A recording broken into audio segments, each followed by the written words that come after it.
All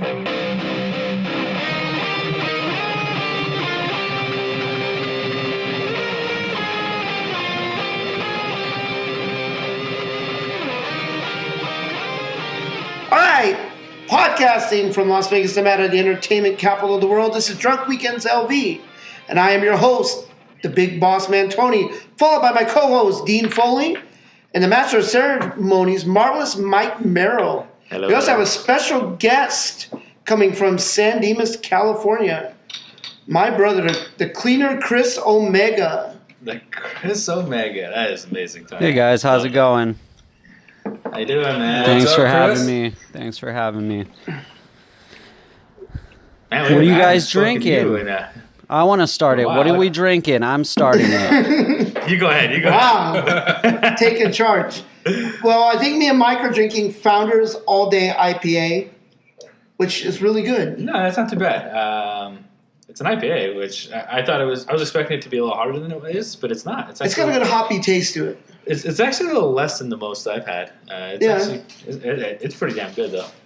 And Dean, what are you drinking? I'm having a Modelo, but there's also Stella and Dos Equis that I was going to leave out of Leva's house, but she convinced me otherwise, saying it was going to be a waste over there because Kyle doesn't drink it, so here we are. Oh yeah, and Dean, you just came back from a big trip. You were gone for like what, about a week? Or A so? week, man. I was, oh, God, it felt good to get out, man. Yeah, good vacation. Man. Yeah. Awesome. Not man.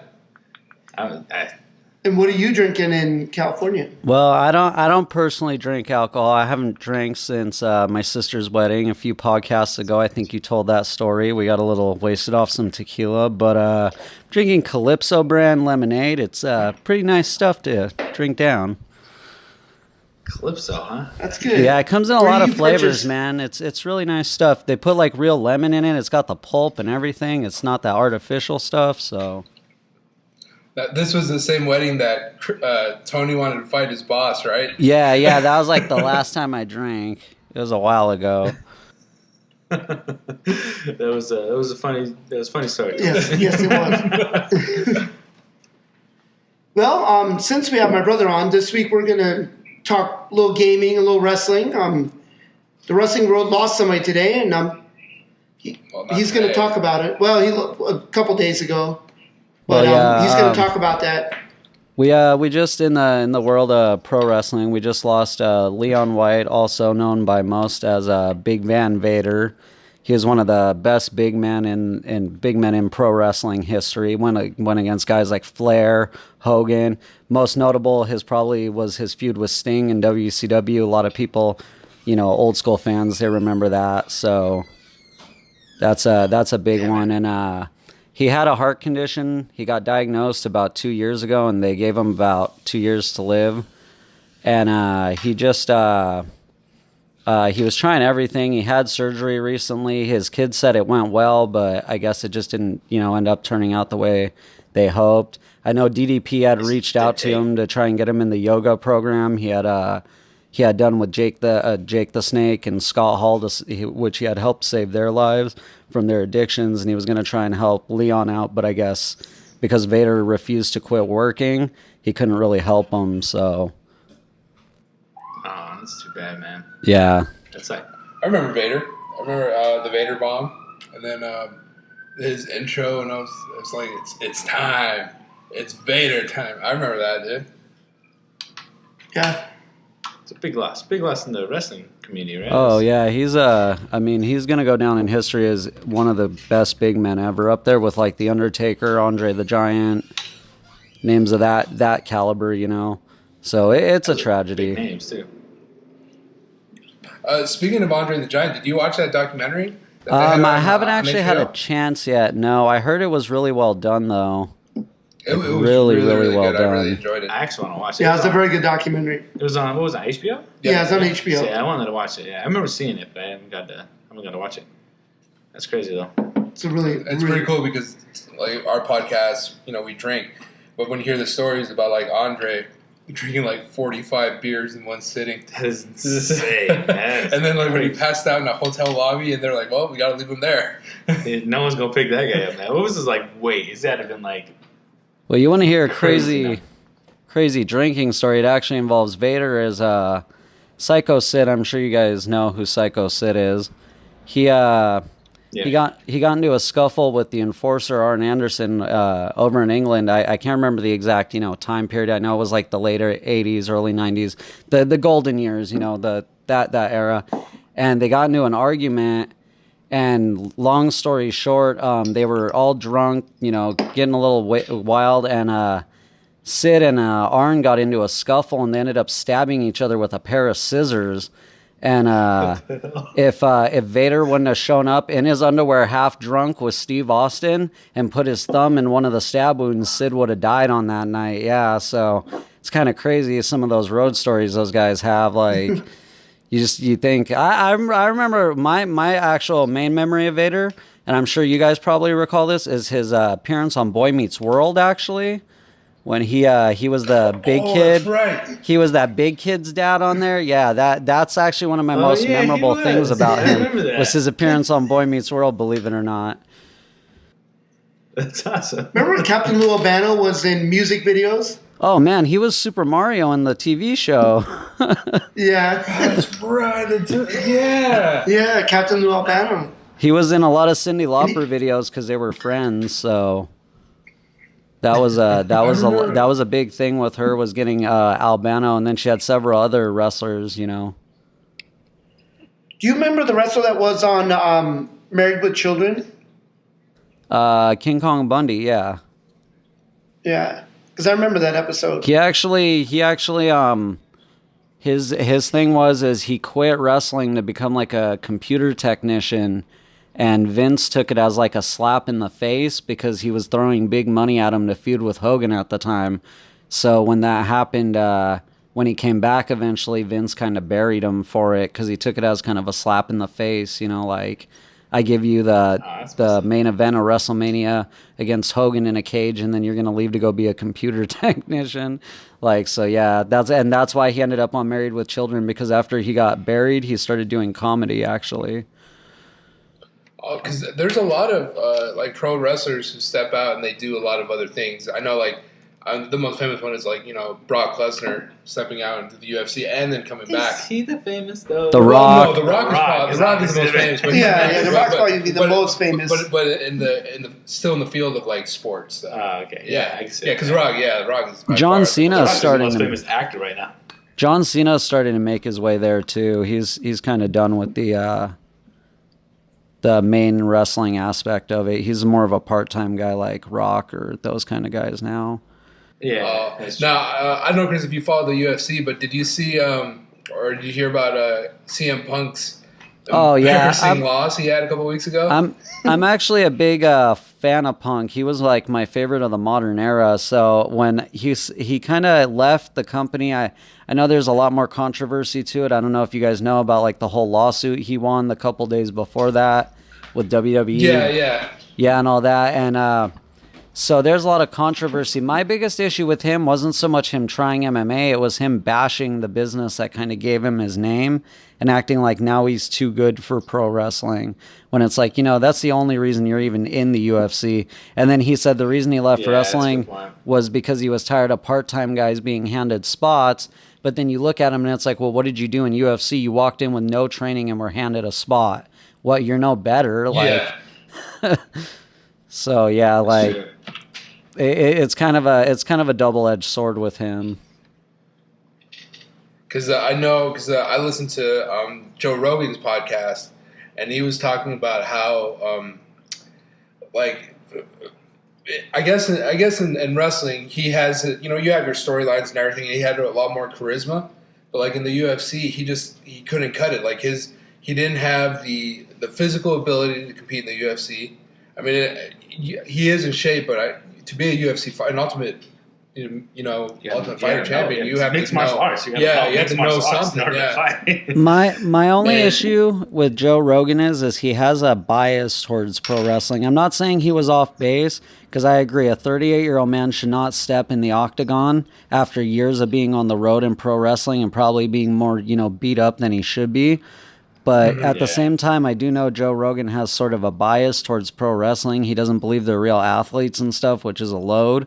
So like I sometimes take what he says with a little bit of a grain of salt because, you know, the only two he considers credible over there are Lesnar, which, to be fair, Lesnar wasn't really that great of a fighter. He's just bigger than everybody and would lay on top of him for 10 minutes. Yeah.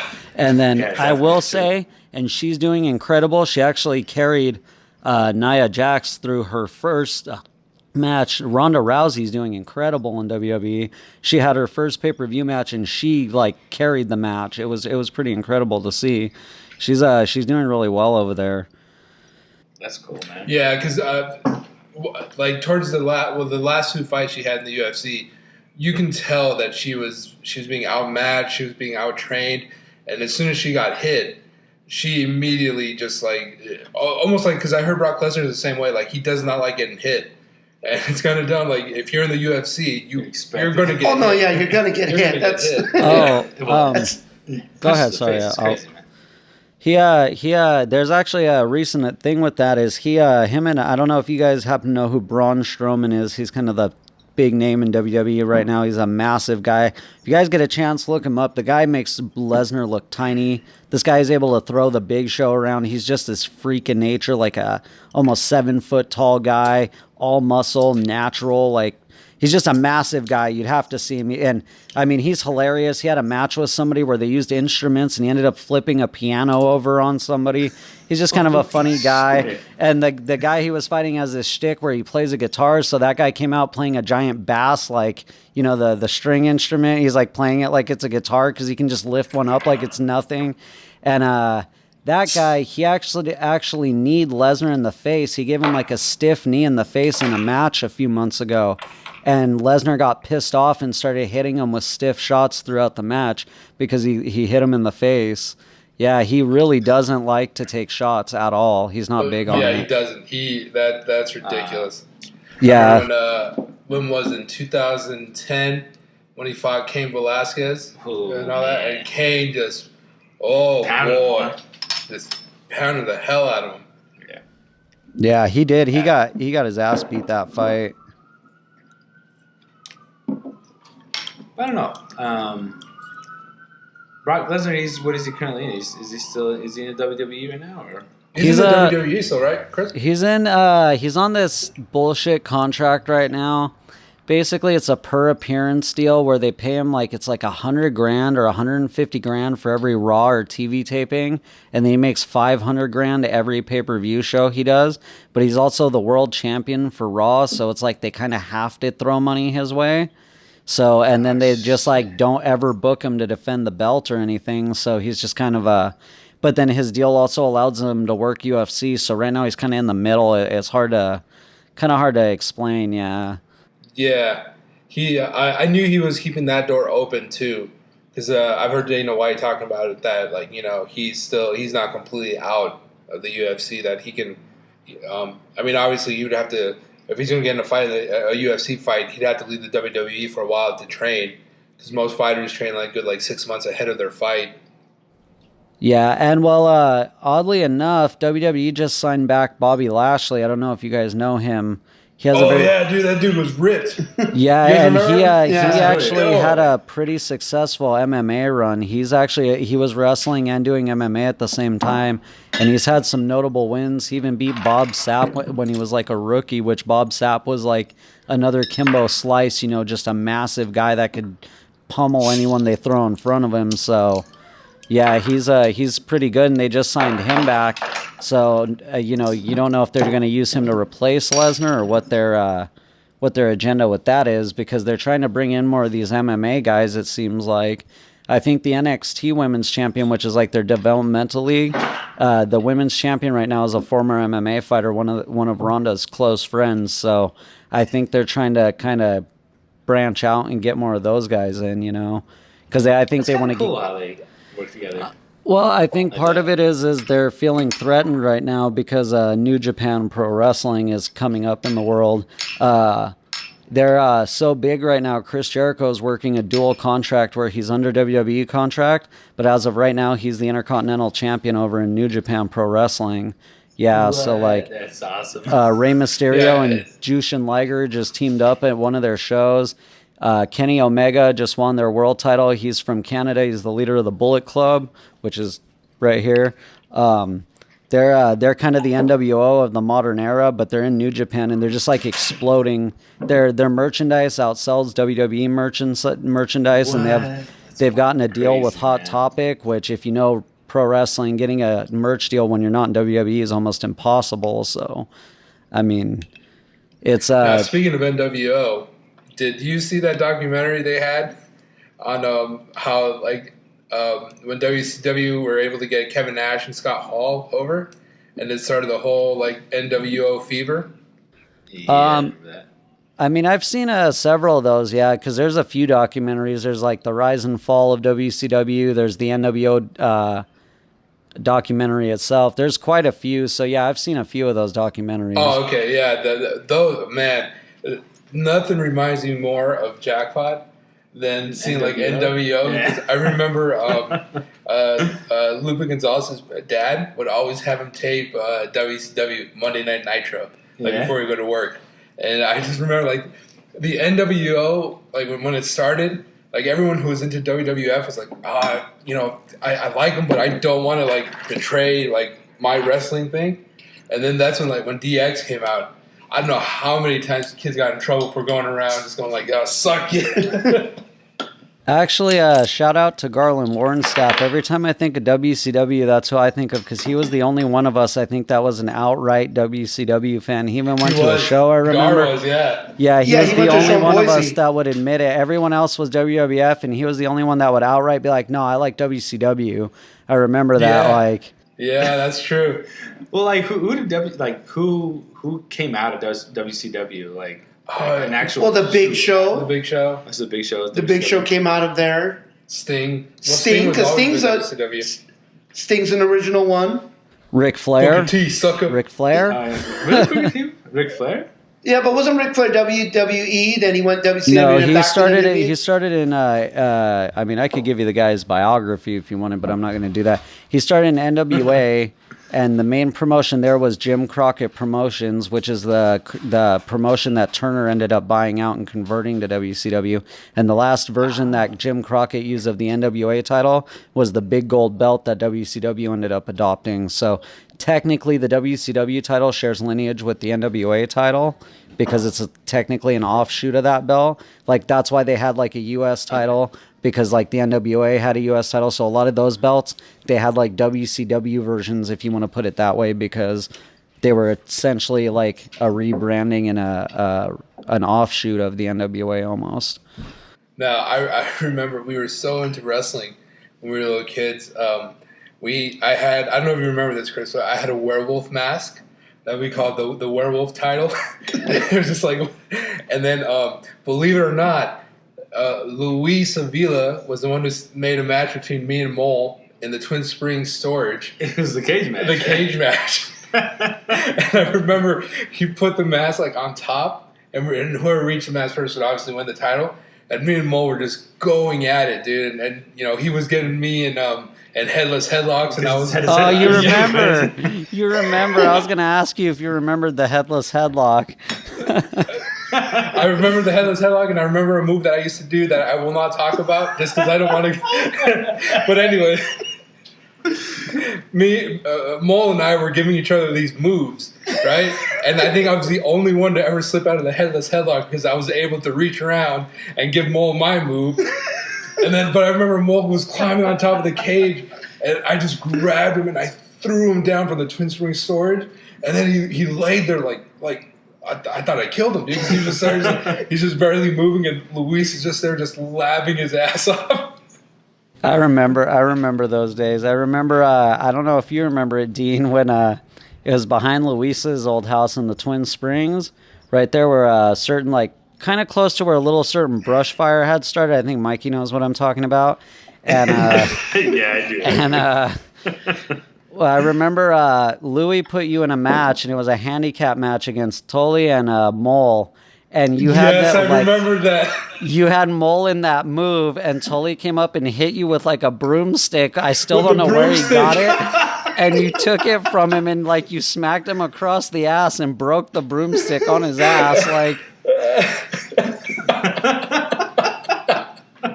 Oh God, where's Louis? He hasn't been hearing these stories. man. Louis was just like an old school promoter. He was Vince McMahon at the time. Yeah, he's a little Vince McMahon at Twin Springs.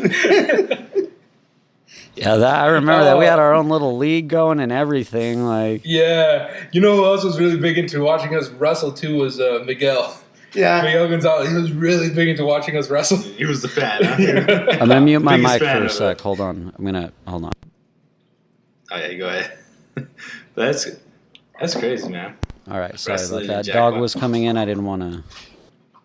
It's cool though because it's I mean obviously I remember the WWE when it was the Attitude Era, and everyone was like, you had Stone Cold, you had DX. The Rock was getting big at that time because he just left the Nation of Domination. Yeah, and then he became the corporate champion. Yeah, the corporate champion. Yeah, and then because recently I was in Reno a couple days ago and I was wearing my Stone Cold shirt. I don't know how many people were like, "Oh man, that shirt's awesome!" Because it's an awesome 316 with the skull. Yeah. I actually got to see Marty Jannetty wrestle a few years ago. Shawn Michaels' old partner from the Rockers. Oh yeah. Yeah, but it was your typical like washed up indie match. He stalled for 5 minutes and then rolled the guy up and won, and then wanted us to give him $35 for pictures after. I was like, nah, I'm going home later, man. It's your typical like sleazy indie affair. I've been to some more high budget indie shows though. I used to go more often. And a lot of the guys you see now in WWE, like Seth Rollins, trying to think of some of the other names that I've seen. Oh, obviously like Daniel Bryan, Roderick Strong, who's coming up through the NXT program. I got to see a lot of those guys when they were just like, your indie wrestler who wasn't, aside from us who watched hardcore DVDs, nobody knew who they were. So that's kind of cool to get to see those guys come up. A lot of them, since I live in SoCal, they train around here too. So when you, like the gym Tony used to frequent, he probably never even knew it, but there's a guy that's in WWE now that used to train there all the time when he lived in Laverne. So it's pretty crazy. Like, Oh yeah, what gym was that? Well, was it the Crunch Gym? no, it was the 24 Oh, the one by work? by work. Yeah, this guy named Carl Oh. Anderson, and then a guy that's in New Japan named Rocky Romero. I used to see them there all the time when I used to go. But obviously, they're both doing bigger things now, so they don't live in some little apartment in Laverne. They're obviously doing big things now. So, if you want to throw back to the Attitude Era, I would say check out New Japan Pro Wrestling. It's the closest you're going to get because they use a stiffer style and they do all their stuff in the ring. They don't do all this dumb talking for 20 minutes and backstage segments. It's a lot more hard hitting, and like the stories are told in these matches, not in some, these 20 segments that lead up to some throwaway match at a $60 pay-per-view. So if you want that... But that was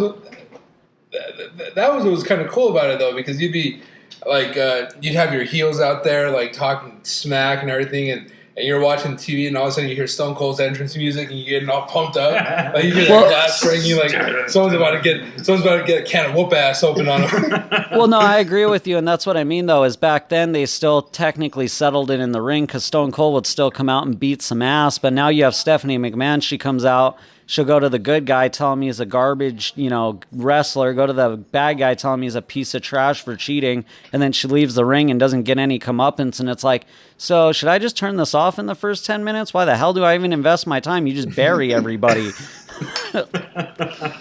Like, they don't do that. At least New Japan, people run down to the ring. There's battles. They got the Bullet Club in there. That's like basically the NWO. The NWO passed the torch to them, so to speak, gave them like a blessing.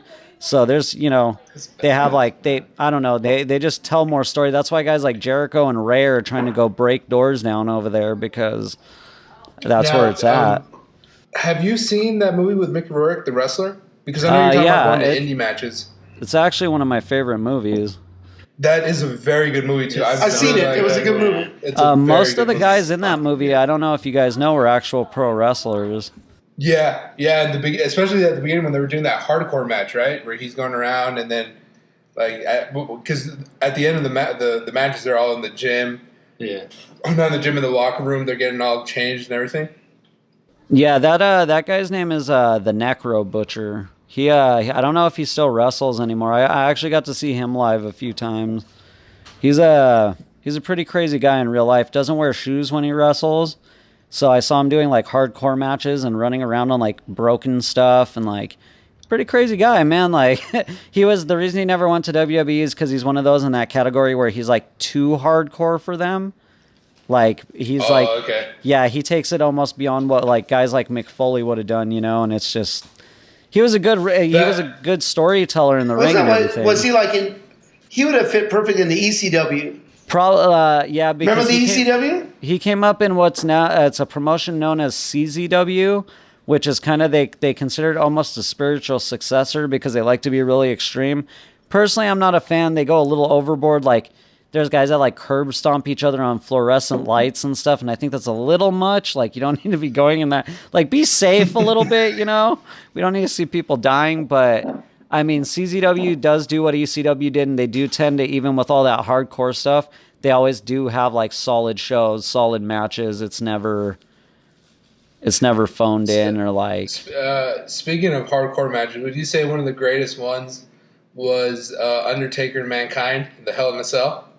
Oh yeah, that. But I think it's funny because a lot of people, I'm sure when you think of that match, the first thing you think of is him getting thrown off the cell. I think that's it. Everyone remembers. But a lot of people forget that it was actually that chokeslam through the cell. That's the worst bump. Yeah. That's the worst one. Yeah, that's the one that almost killed him. And that match was well done because it had never been taken to that kind of level. Because I think the only one before that was like a Shawn Michaels Undertaker, and obviously Michaels at the time he was prissy, not to sound like that, but he wasn't going to be getting thrown off any cages or anything, So. Mick Foley took it to that level. Oh no, because Mick Foley doesn't care. He'll do anything for money. Well, I don't think it's for money. I think he does it just because. Dude, he was just willing to. He was willing to do it, man. Cool guy, man. And from what it sounds. Michaels was just kind of a prick back in the day. Like part of the reason Vader never won the WWE title is because Michaels just straight refused to drop the belt to him. Like. There's a lot of stuff, like when Michaels was on drugs, he was kind of an asshole, so there's a lot of other implications that go into that, because the match with Austin with Mike Tyson as the ref, he almost refused to do the job, and he was just going to vacate the belt the next night, and Taker had to pull him aside and basically tell him, if you don't drop that belt, I'm going to drop you after the match, and no one fucks with Taker, so... Because Taker's just the boss. Like they pretty much said, even Triple H said, if there's one guy that can tell Vince McMahon what to do, it's Undertaker. Because that guy, he has the most respect out of anybody in that whole business. So this is going to sound weird. You might remember, but I don't know if these. Remember, there was a guy that worked security at Pete's that claimed he was a wrestler at one time for WCW. Yeah, and I thought he said WWE, but the problem is every time I've ever looked at through any jobber archive, anything, I've never been able to find him in any records, not even just like TV match listings where he jobbed to somebody. Like there's been 1,000 like masked wrestlers named El Lobo, so like that's not really that's like saying I wrestled as masked villain number A or letter A or whatever you want to put it, like. You know what I mean? It's just like, okay, like everyone's played that role. They've had so many guys in the masked villain role that like I could just say I was one of those guys too, and like, you know what I mean? So I don't know, because a lot of the stuff when you guys told me at the time, like I remember they said, he said Shawn Michaels was gay, but I know like going back from knowing just like my wrestling history, that was a lot of dirt sheet garbage that a lot of like insider wrestling fans would read, because there were back in the day before the internet, like there were these literal like tabloids almost for wrestling. They still exist, and it's called a dirt sheet. And the according to Shawn Michaels, Bret Hart spread that rumor because those two, everyone knows, did not like each other. So yeah, I don't know. Like a lot of what he said, what could have been stuff he just pulled from like common knowledge kind of thing. I don't know, because I could just never find the guy, so I kind of always took it with a grain of salt. Because wrestling does a pretty good job of archiving itself. I mean, they have match records for stuff dating back like 100 years, the AAA title in Mexico is the oldest belt in the world, and it's still going around. It's over 100 years old. Like, so obviously they keep track of these things. It's not, I remember AAA wrestling. You changed it to Channel 18. Yeah, Jackpot. High flying guys all over the place. Oh, they're doing. You had a. They're doing pretty good. They actually have a merger. I don't know if you. Yeah, I'm sure you guys may have heard of the channel El Rey. Yeah. It has a show on it called Lucha Underground, and it's run by Conan. I don't know if you guys remember Conan from WCW, but he does a lot of work with AAA and Lucha Libre, and it's called Lucha Underground, and it's basically like an Americanized version of Lucha Libre, and they shoot it out here in Southern California. Tickets are free. You just have to sign a non-disclosure agreement, because that's how they keep the spoilers from their tapings from getting out. Basically, you leak spoilers, they'll sue you kind of thing. So, but it's a really well-made product. They found a way to blend the lucha style in with a lot of the hard-hitting American indie talent, and it's doing really well for itself. People thought it wasn't going to last, and it's on its 4th or 5th season because it goes by season, and it's done in a more cinematic style. When you see the backstage segments, they use movie cameras. They don't use those documentary style ones. So it's interesting. I like Lucha Libre because my grandma used to watch it, and there's always this ref because in there they'd separate the good guys and the bad guys from being los técnicos y los rudos. I remember. So los rudos were always the bad guys that were the villains. And there was a referee called Tirantes because he used to have these suspenders. And anytime a good guy would pin the bad guy, he would count so slow. He just one. Or he'd be distracted so he wouldn't count. And when the bad guy would pin him, he'd go in there just smack 3 times. Dude. It was hilarious. Yeah, Lucha Libre is its own thing. It's interesting because they do everything their own way. It's completely different from the American and the Japanese style. They obviously work a lighter style. They don't hit each other with full contact moves. That's why sometimes it looks like they completely miss moves because it's not about looking strong. It's about the speed and the excitement. And then they work it's kind of hard to explain, but in pro wrestling, there's I think it's in North America, they work the left side, which means if you ever pay attention to WWE, you'll notice that when a guy does an arm lock, it's always to the left, leg lock always to the left. Any kind of moves done to the body are always done on the left side. Because most people are right-handed or right, so if you injure a left body part, it generally isn't going to be as major. I know that sounds stupid, but that's the thinking. And then B, because the TV side of it, when they're shooting for TV, if you work the left, it shows up better on camera. But in Mexico, they work the right side. So when, I don't know if you guys know who Mystico is. He's a big legend in Mexico. He came over to WWE as Sin Cara. They didn't let him learn how to work the left. So every match he would try to work the right, and all of his matches were just these sloppy botch fests because his opponent's trying to go one way and he's trying to go the other. And it's actually kind of crazy because each area, country, they all work their own styles, and it's not just, they go out there and basically throw out an idea of oh, here, let's lay out this match, boom, boom, boom, 1, 2, 3, it's done. No, there's a lot more that goes into pro wrestling than people understand. Yeah, and then that's what's the biggest misconception is everyone thinks it's fake because the matches are determined, but the matches are set, but the match itself is a bunch of physical work that they have to do. Of course, yeah. It's hard work. Yeah, it's very athletic. It's very mentally taxing, and then you got to also what a lot of people don't understand is some people are oh, well, the championship belts are just a prop to get somebody over.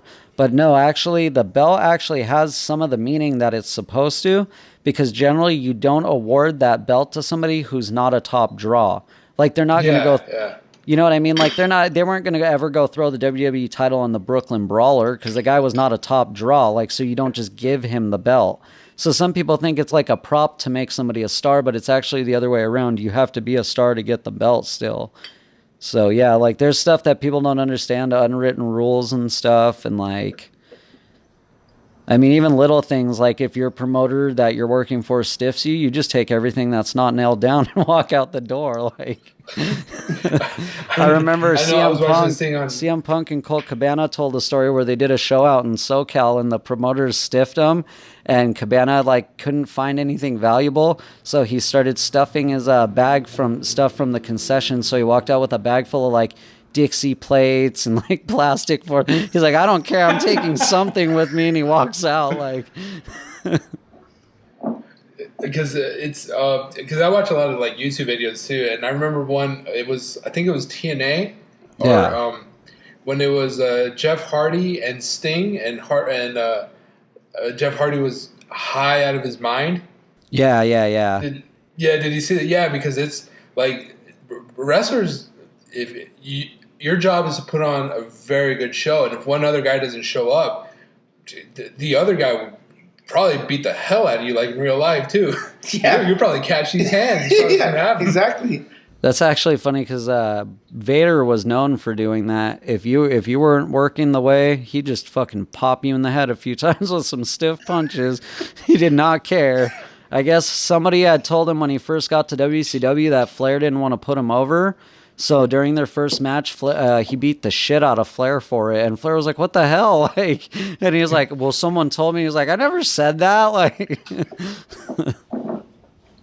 okay, so we're going to try this little game really quick, Chris. We're going to play some wrestling intros, and you got to tell us who the wrestler is, okay? All right.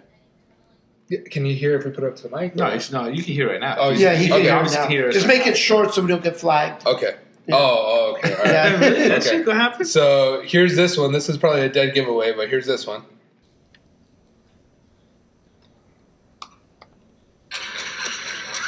Oh yeah, that's Shawn Michaels. I don't even need that to start. Like, yeah, boy. Okay. I think I had that as a ringtone for a while, actually. All right. Oh, okay. That's Bret Hart. Yeah. All right. 2 for 2. We can go 3 more. I'll play one real quick. Let me see. Let me get a good one. He's gonna know. Everyone knows this one. I can't play it because it's plugged in.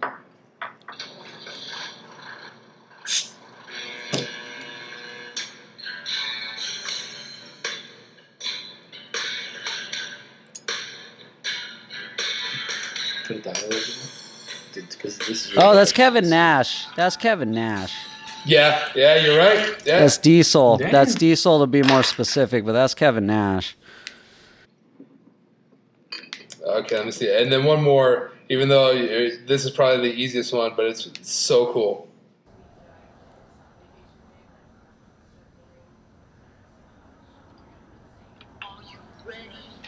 That's DX. Yeah, boy. Are you ready? Boom, boom. God, I'm telling you, that DX got it. I think, like, you see kids today doing the dab, like they're going dabbing everywhere. That was it, right? To us, it was just going around, just going like, suck it. Yeah. The best thing was like going around and be like, I got 2 words for you. Yeah. Yeah. Oh yeah. Well, we're gonna switch topics here real quick. E3 was just a couple weeks ago. Bunch of new games coming out for E3. The couple I'm really excited for is The Last of Us 2 and a remake of Resident Evil 2. Oh yeah. I know we're all. Legit. I think everyone Resident that Evil grew up really in Jackpot, I think, is happy about that one. I That was know, like the game. Dude. Resident Evil 2? Hell yeah. Like every single Resident though. Evil game, I can tell you like my exact memories of what it was. Hold on. It was being I have a question. Do you remember? I know Mike and Dean were here for this. Do you guys remember the first time we played Resident Evil 3? It was after PAL at Kyle Carpenter's house. Yeah. And me and Dean were taking turns. And first I remember because it asked me if I wanted to discard a key because I didn't need it anymore. And Dean was like, well, keep it. You might need it later, which Dean had said we don't need it anymore. And then I remember me and Dean are taking turns. and these zombies break this blue thing, and we both like throw the controller out of panic, and Mike just walks up all calmly, younger than both of us, grabs it and just starts murking zombies like they're nothing. Like I remember that clearly. I remember because I ended up shooting up the gas tank, and the gas tank blew everything up, and I didn't kill all the zombies. Because we had no fucking idea. We had no idea how that was going to end out, but I remember that. Because a lot of the time, you guys, I mean, I watch every episode. I'm usually the first one of the first views, because I try to support you guys on this. Because obviously, as a content creator, I know how hard this is. It's not easy. That's why I've told Tony, if you guys ever want to work on something like a collab, whether it's just playing some Fortnite or something and you guys streaming it for your viewers, I'm always, willing to help you out on that.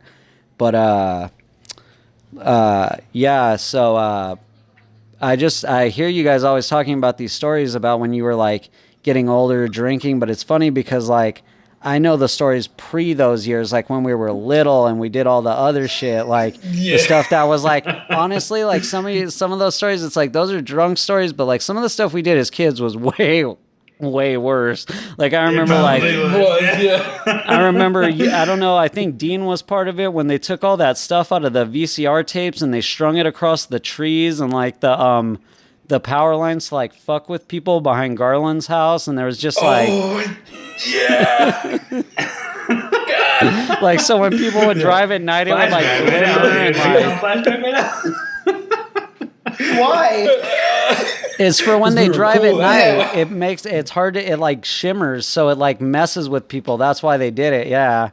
Or I remember like one time we found like a detour sign and we just put it on some random road, like just all kinds of shit. Obviously, Mike remembers the fire incident. That was pretty. Way too many fires, man. You guys were little pyros, man. Man, couldn't stop going to those matches. Way too many fires in my life. Jackpot. I probably shouldn't play with fire. We should have called him Disco Inferno for his ring name out here, but. Probably. Dude, speaking of that, I was, when we were in Jackpot, we stopped by your mom's house, and she has all, like, the graduation pictures. Yeah. Like, when Ishmael graduated, Lou graduated, man, you were tiny, dude. I was a small kid, man. I was a small kid for most of my life. Yeah. Even up to high school, I was a small kid, but, like, it was right after high school I kind of started going into it, but, yeah, it was small. But I remember, like, vividly Resident Evil because we'd be at Gar's house. And Faustino would always be playing it.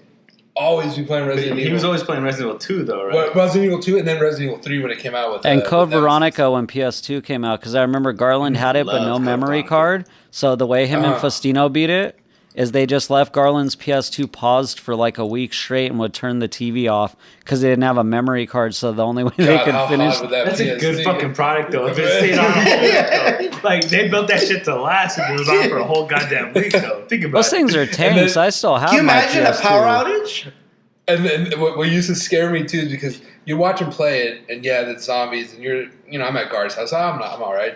But then I'd have to walk home like at 10:30, and I'd walk home between Middle Stack and the trailers. Where it gets dark as fuck, right? Yeah, dark area. I remember I would tell Lupe, come on, let's go home, man. I still remember the first time we saw the Resident Evil movie. It was me, Garland, Mike, and Oliva. And as soon as we walk out of his house, the entire Twin Springs was like deserted. And we had just watched some zombie movie. And it was just like, you walk out and there's no cars. For some reason, everybody went inside early that day. It was just eerily quiet. I was just like, what the hell? And Jackpot, with the way the lighting was, because it actually got dark there, the trees and shit, the shadows always look kind of scary when you're walking home. So yeah. You know what used to be scary too was the trash bins where you go throw the trash because they were always like these little huts where it's dark as fuck in there. So you know what the hell's in there, man. Yeah, I remember that. Yeah. You ever heard that story? There was a girl in Luis's class. Her name was Bobby Joe Brownfield or BJ. And the story where they threw a Ouija board away because they thought it was like haunted. And the story was they went back in the house the next day and it was laying on the kitchen table. Yeah, and I'm like, damn. Part of that shit, man. That's kind of crazy. Hear about that story. But no, Resident Evil 2, that's going to be a good remake. That's a good game. I don't know if you guys Definitely. saw everything about it. It's being done with they're kind of combining all the best of Resident Evil. So obviously 2 was the best game. Some of the stuff's going to be changed. Like, I don't know if you guys remember, it used to, like, if you played as Leon, it'd be Leon A, Claire B, like for scenarios. They're not doing that this time. It's just you play as Leon, then you play as Claire, like if you want to do it that way or however you want to do it. There's no like scenario. There's no static scenarios basically. And then they put it with the shoulder view of Resident Evil 4, so you're not going to have the fixed camera angles. Some of the hardcore fans were mad about it. I kind of prefer that because I think that was one of the things 4 really got right was the camera, because you could still get grabbed from behind, but you still had a good clear view to like fight your enemies. And then they're using the Resident Evil 7 engine because Resident Evil 7 was a really good looking game. So it's kind of like everything good about Resident Evil being put together. Yeah, it's it was one of those few trailers where it was almost like a wrestling comeback. Like I literally was marking out when I saw that. I was like, holy shit, like it was fucking awesome, man. When I was watching that shit, it was because the last best game that I've actually played that I was in love with was The Last of Us, the first Last of Us, and the graphics were amazing, the storyline was amazing, and the multiplayer was fucking amazing, and then so when I saw the Last of Us 2, the whole Last of Us 2 gameplay and everything, I was like, man, this is amazing. I can't wait for this game to come out. And then Tony sent me the Resident Evil 2 gameplay, or the Resident Evil 2 trailer for it, and I was like, God damn, dude, this is fucking gorgeous. Yeah, it looks amazing. Good. I was so fucking excited. I actually had told Tony, what was it, like 6 months ago? I sent you that video of that guy I watched, the guy Tipster, the YouTuber, and I sent you the video of him covering it because it was announced like 2 years ago, and he's been following every update. So Tony kind of knew ahead of time. Because I let him know, because I follow a lot of that stuff, especially if it's a game like that, I'll follow it pretty close. And when I heard they announced it 2 years ago, I was like, I want to know when that's coming out, because obviously, like, that's not just a remake. That's like they kind of remade a piece of our childhood. Because that's literally, when I think PS1, I think of Jackpot, and I think of Resident Evil 2. Like, that's the game I think of, so... Hell yeah, man. Yeah. That's how I feel about Super Nintendo. When I think of Super Nintendo, I think Super Nintendo, Jackpot, and Zelda. Yeah. The Link to the Past. Speaking of Super, that's like, because everyone, I got a Super when I was in kindergarten. And then when the PS1 came out, everyone started getting PS1s. And I felt like a dying breed because I'd go to hey, let me borrow your Mario Kart and I'll let you borrow my Donkey Kong. Yeah. You swap games. And then everyone started getting PS1s, and I was like, let me borrow your game. I get on to give you. I started turning into a little crackhead. You're like, man, what kind of games you got? Give me a hit, baby. You got any more of that Mario Kart? Yeah, because I had a Super for so long, dude. And then I think my sophomore year in high school is when I got a Nintendo GameCube. Nice. So it was, always had. Completely skipped a whole Nintendo. I skipped a whole 64, generation, yeah. My cousin had a 64, and when my parents would go to Twin, I'd always ask him to let me stay at my aunt's, because I'd go there and I'd play his 64, and then he had the PS. Remember when PS1s used to give the demo disc? Yeah. You could play all those games. That's what I would play. Okay. Well, one thing I remember with the whole Super Nintendo thing is when we were growing up, your choices were. You either had to hope somebody would buy you a game when it was payday, and our parents pretty much all worked the same places, so the paydays were the same, so we all kind of had the same, days we were ballparking. You went by that limited supply the Burger House had, which they had a good selection, but it wasn't the biggest supply. You had like Mario All-Stars, Jurassic Park, Zelda, like the big hits, but you didn't have you didn't have like this big variety. And then it was, other than that, you would get the odd game that somebody would loan you. So like, you'd occasionally get like the common game from like Jess, like Super Mario World. But then you'd have somebody like randomly in Blue Sky who might have like Zombies Ate My Neighbors. And it's like, oh, so-and-so's cousin let me borrow this. Oh, hell yeah, man. Like, how else are we ever going to play that? Like... So it was, I know what you're talking about, Dean, because I think me and Mike were there at the end of the Super Nintendo era, too, because that was more Tony and his friends that were, starting with the PS1 and stuff, because Tony was one of the first people that had it. because he was also one of the first ones that got the N64. I remember because we would have those GoldenEye little like tournament things at the house. I remember that. That was GoldenEye. amazing. And then that to actually this evolved day, because that you game's were the amazing. first one to have the original Xbox, and then I remember like me, you, Mole, Miguel, Luis, and Mike. We would either do the NFL 2K, which they need to bring that series back, by the way. Those wish, games, man, but or they we would won't. play That Medal would of matter. Honor, so Louis could snipe the shit out of all of us for like 2 hours, like. You know, Dude, like, that's how the game was, right? it was just Louis Lobo killing was just us for sniping 2 our ass up. hours. I love Medal of That's Honor. crazy. Yeah.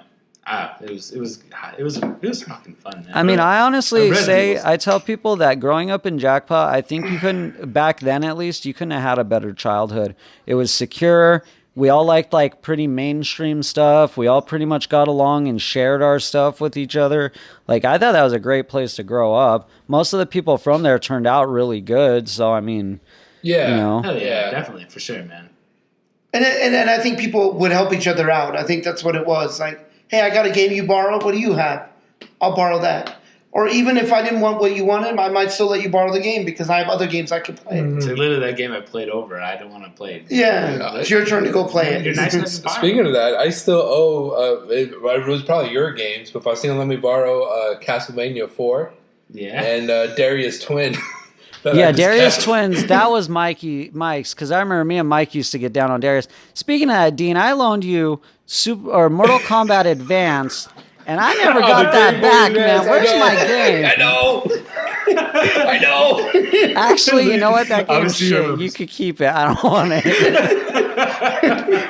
When I find it, I'll give it to Tony. Was it for Super or was it for? It was- No, Game remember- Boy Advance. Oh, Game Boy. Remember on my 13th birthday, we went up to Twin, and Mother bought me that Game Boy Advance, and I wanted Pokemon, but all they had was Mortal Kombat, so I settled on Mortal. And then when I finally got like another game, Dean's like, "Oh, let me borrow that." And then I just never got it back. Like, Dude, if anyone knows anything about me, anything with Mortal Kombat, dude, I am. That and Primal Rage. Oh, yeah. Primal Man, Rage. you were yeah. a killer on Primal Rage. Yeah, nah, boy, you guys, so- Killer Instincts was where it was at. Danger, Killer danger. Instincts. I asked Faustino about that song that you were talking What'd he say? about. What'd he say? He fucking The sang Maki it to Laki you. song? That motherfucker sang it to you, that motherfucker. I know. The He Maki had a smile Laki on his face song. when he sang that song, didn't he? What did you say? It's the Maki Laki song. He knows the name. That's amazing. That's fucking amazing. Because I was talking to Faustino, and I was like, "Hey, Two Frost." Mike said something about like Primal Rage because we were joking around, and I was hitting him, and I was like, "Combo breaker." And I was hitting him, and then he started laughing. I was like, "Oh, dude, speaking of that." Mikey said he used to always sing a song to him, dude, when he used to beat him on Primal Rage. I Killer Instinct. Yeah, fucking. The Maki Laki song? Yeah. Someday we'll get Faustino on here and he'll sing that damn song. And it's a sad song. It had something to do with you smashing the buttons whenever it would say danger. I don't know what it was. It was some Killer Instincts thing, but No, I just exactly remember what it. And then he told me that you would get pissed off when you throw the controller at him. Dude, and Hey, you tried to that fight did him. happen. That did. I remember one time he did throw the control at him. I don't know if that's worse than when Jess cried when Ishmael beat A Link to the Past. Link to the Past. I think Mike was 'Cause he there was- for that because we were sitting in it was when Ishmael, they lived in the Twin Springs, and Ishmael had like that little side room like in the hallway by himself, and he had like the bed and the TV set up, and he would like play in there. And I just remember we were all in there, and I think it was like me, Mike, I know obviously Ishmael, Jess, and then I think Miguel might have been there, and this was back before Miguel used to like come and hang out a lot. So it's the only reason I remember him being there because it was one of those times before he used to show up a lot. So like, I was like, oh, Miguel's here. So I just remember like him and Jess were taking turns, and then Jess like fucked up at the end a little bit, and Ishmael goes like, all right, I'll try again. And he tries, and he just like that next try, he just fucking does it flawlessly. And Jess just starts welling up in his eyes, and he's like, I could have done that too. And he just goes home, and I'm just like, what the hell, man? Like, but this is also the kid that like almost broke his Super Nintendo controller because of Crash Dummies level 1 being too hard. So, and then I had to go home because Dottie was going to beat his ass. So I was like, all right, bye, Jess. The one thing I'll always remember about Super Nintendo games when you talk about going to the Burger House, was you had to time it perfectly to get the game you wanted, because if not, someone would be there and rent it before you, and you get there, you just open the door and you look, and like, fuck, man. Oh yeah. Yeah. And Zelda seemed to be like the game back then, because that one was the one no one would ever like. As soon as that got turned in, somebody would already be trying to rent that one, because it was like one of the only games where you could like kind of explore the map and stuff. I remember, because it was a pain. You know and then, what's weird? Oh, go ahead. You know what's weird is we were all like Twin Springs or closer to where you were at in the church. Like, did Blue Skies rent those games? Like, I never thought about like because I never hung out on that side of town to see if they played those games. Because I think everyone had their, I don't want to say cliques, but because we all grew up in like general area, the trailer park, Twin Springs, Millstack. We all kind of just clicked together, and we were all our own little group. Because I never really hung out with anyone from like Blue Sky or Green Acres. The only person I knew in Green Acres was my aunt. And that's. Yeah, because I think the Bumpies was the border between like that side of town and our side of town. Yeah, the Bumpies. Yeah, the Bumpies, the dirt patch that get to where you get to the burger house. I feel like everyone the Bumpies. Everyone that lived in Blue Sky that we did end up integrating with were all the people that ended up just moving into Barton's trailer park, because like the Isidros, all of a sudden when they moved on that side, I remember like we'd be hanging out with Danny all the time. Oh, yeah. Like, and that's the thing. It's like, I feel like it was kind of like that, because it was just kind of divided if you were on that side of this town, except for Mike when he lived over there. I mean, obviously we still went over and hung out, but I think it was him and Jorge Martinez were like the exception to that rule. Oh, and Kyle Carpenter, yeah. Kyle Carpenter too. Kyle's Those guys were all the too, exception to that rule, because I know me and Mike went to Kyle's house a lot. I know me and Mike went to Jorge's house a lot. Martinez all the time. That's true.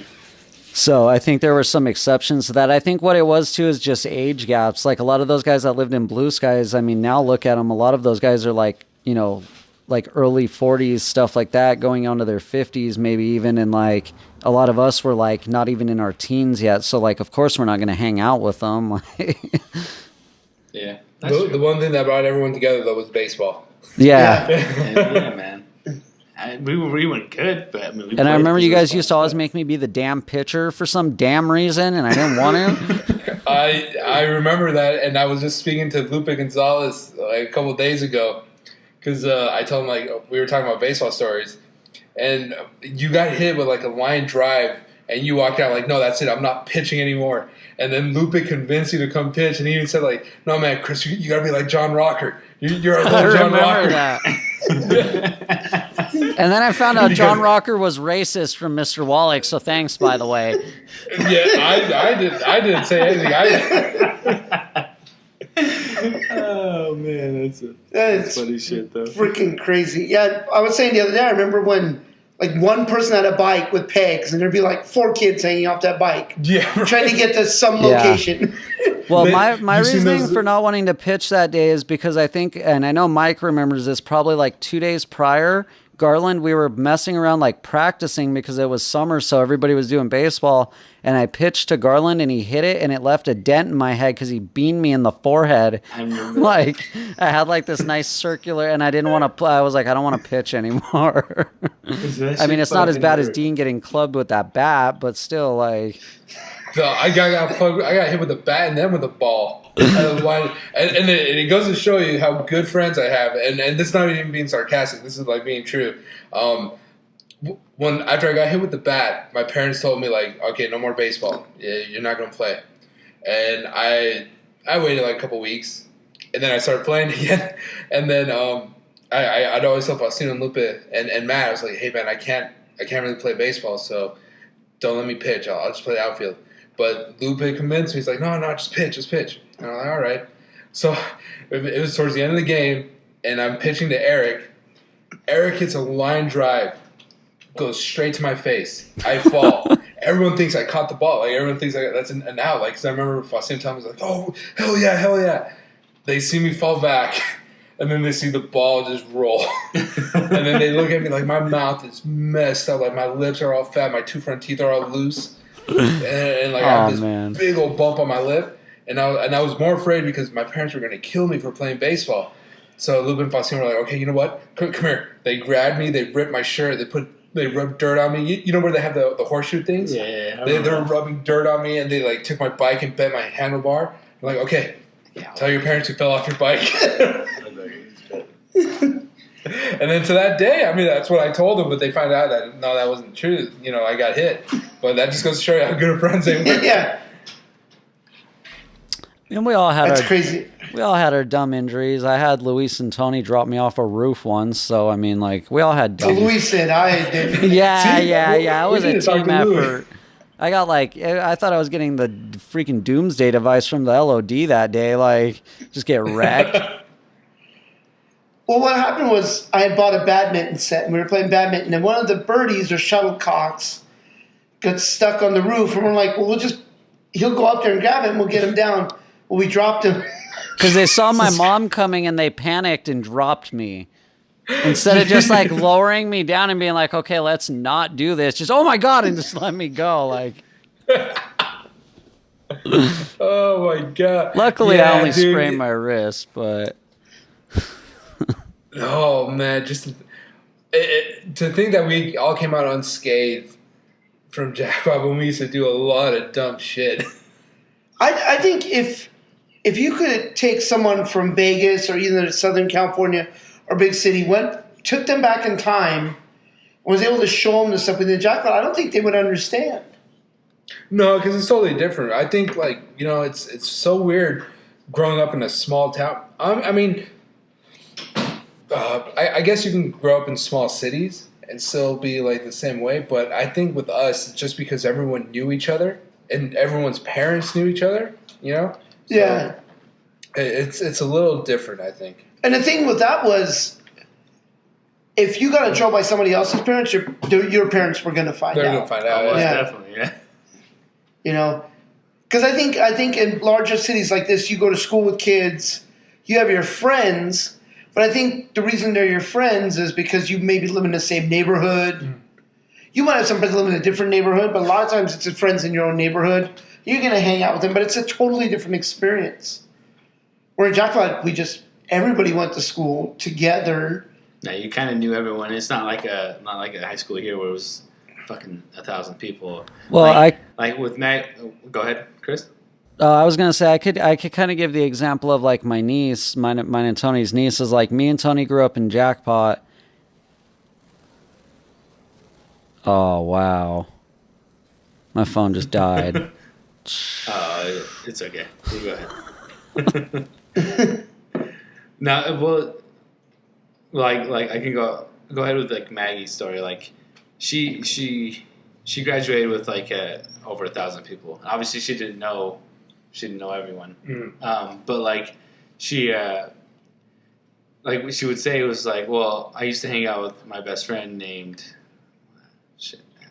sorry, Maggie, I don't remember her name. But you know, she used to hang out with her best friend, and like the only reason they were best friends is because like they were next door neighbors. They were always like they were there. Like her mom and their moms would always get together, and they would always like, you know, kind of like, oh, your daughter wants to hang with my daughter, and that's just how it ended up being here in Vegas. But like in Jackpot, I felt it was completely different. I felt like more likely it was more of them, just like more of us, just like hanging out with just everyone in high school. Yeah, Jackpot, it's right? different. Because the same things like my ex was telling me, like when she grew up in Carson, she had like her group of best friends, but then when you get older, you have another group of best friends, and then I always found that weird because it's like, no, I remember just having like one solid group of friends, and I was telling Louie today too. It's like it's funny when you're young, you have like a wide variety of like friends and everything, but as soon as you get older, it just starts condensing. Of course, yeah. Because I told Louie, I was like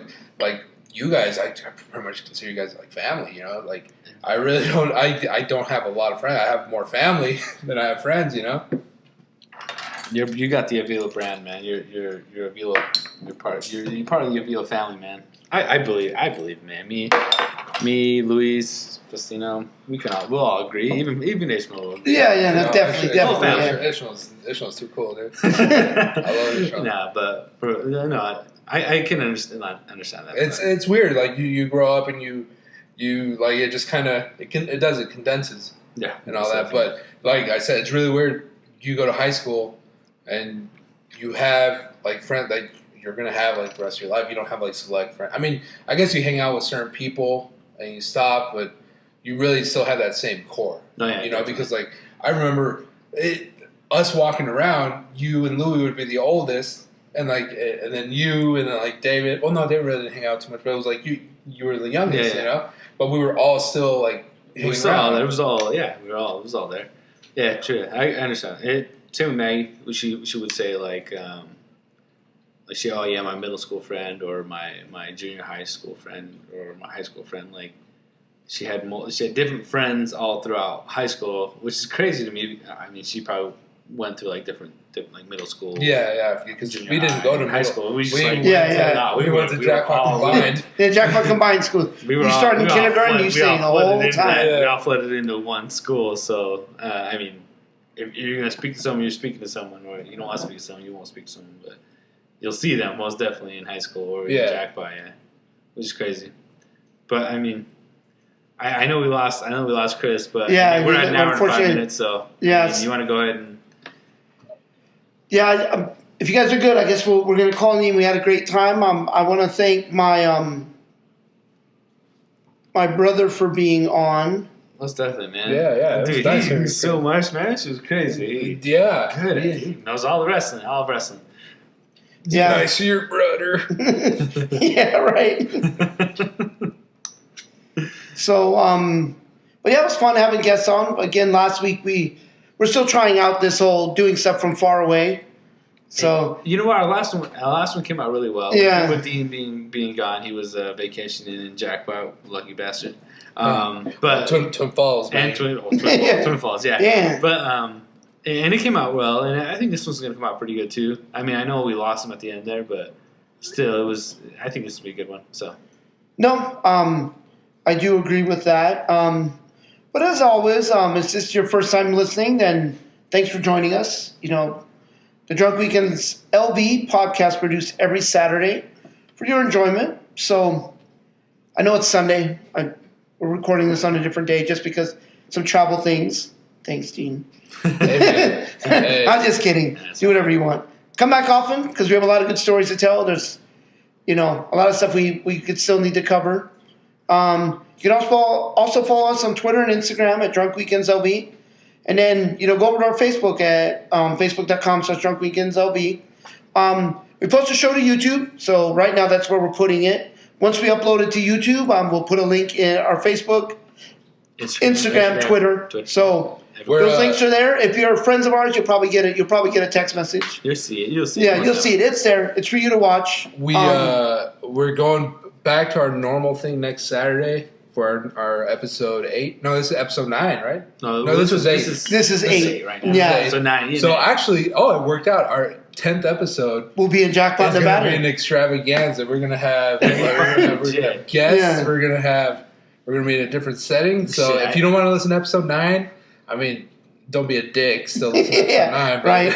But if not, save it for episode 10. That'd be pretty cool. And most likely, episode 10 is probably going to get posted on Tuesday because we'll have shitty ass internet in Jackpot. So we want to get it here in Vegas. Yeah, boy. And then also, if you get a chance, Agent of Fall 88 on Twitch. If you want to follow my brother while he's playing games. Age of the Fall 88. Yeah, Agent of Fall 88. Born in 88, so that's why he calls himself Agent of Fall 88. Only makes sense.